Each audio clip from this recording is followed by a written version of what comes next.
Good afternoon, everyone. I am Ms. Karen Martinez Padillo, and I am tasked to discuss about the sponsorship, volunteerism, and the alumni management. And we will also discuss its importance in the SBS and SPA as program in the MAPI subject.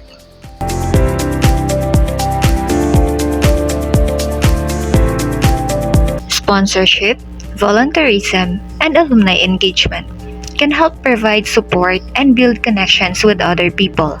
In sponsorship, it typically involves individual providing financial or in-kind support for different events in schools or communities.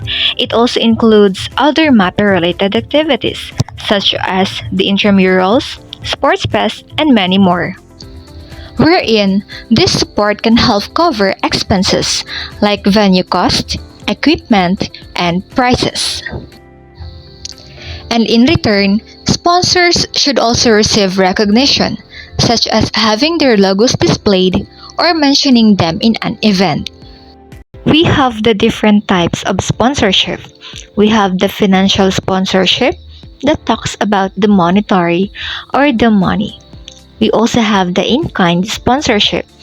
Those are the goods or services, or it can be the equipment needed in an event. We also have the event sponsorship, or the event itself, and the program sponsorship for the long-term program or the program itself. Those are the different types of sponsorship that schools may receive from stakeholders and others. Remember, always recognize them in return to their kindness, and of course, for us to have them again. Next is the volunteerism. It is an act of conducting community service or support. So rather than receiving financial reward, volunteers change the lives of the community members out of feelings of social responsibility and a desire to give back. Building volunteer programs is also needed because it can be an avenue of engagement along with communications, giving, and event attendance. It also additional resources for institution and also a cultivation of tools in school. This is the process of building a volunteer programs. In maintaining the engagement with unutilized volunteers, we should follow this process.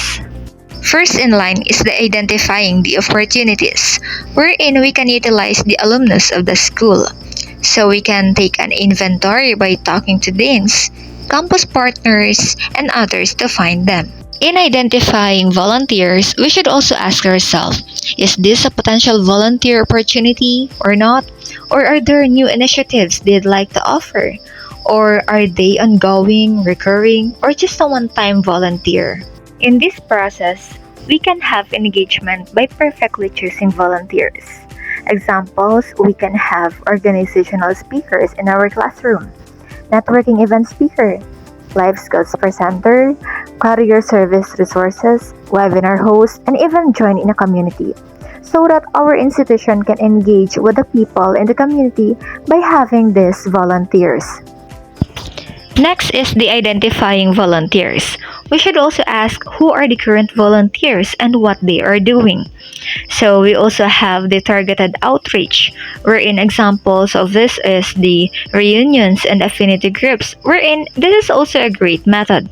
We can also have development officers, website presence, and then one of the example is the online volunteer interest form here. And finally, the marketing push. Next process is the train and place volunteers, wherein some of them require almost no training and others are more involved. So there are also campus partners often do their own training. Lastly is the thank volunteers.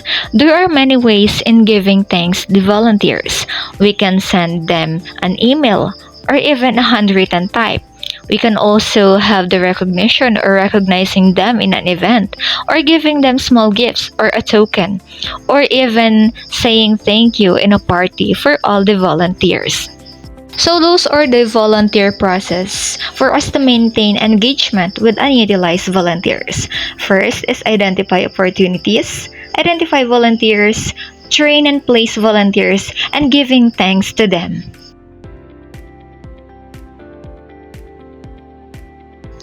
Next is the alumni engagement and fundraising.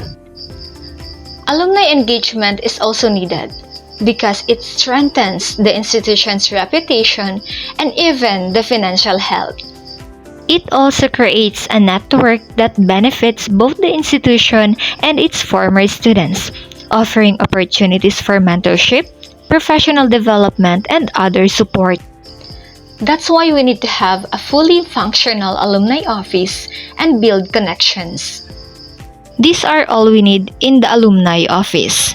We have the alumni data, regular communication, and then the HR. Alumni data, we need to have the latest data and professional information about the alumni network to engage them in an organized fashion. We also need to have official alumni communication channels in place to know alumni preferences and build a strong connection with them. We also need HR. We need to have a team in place to strategize, plan, and organize various alumni engagement programs and activities on a periodic basis. This is the alumni engagement, and these are the alumni network. It shows here on how are we going to connect with them. From alumni to alumni, we can have reunions, alumni chapters, and through social media. Alumni to students, we can also have guest lecturers from the alumnus, mentorship programs, and then the career insight so that we can have engagement among them. And alumni to faculty is by having knowledge delivery and then the targeted skills training.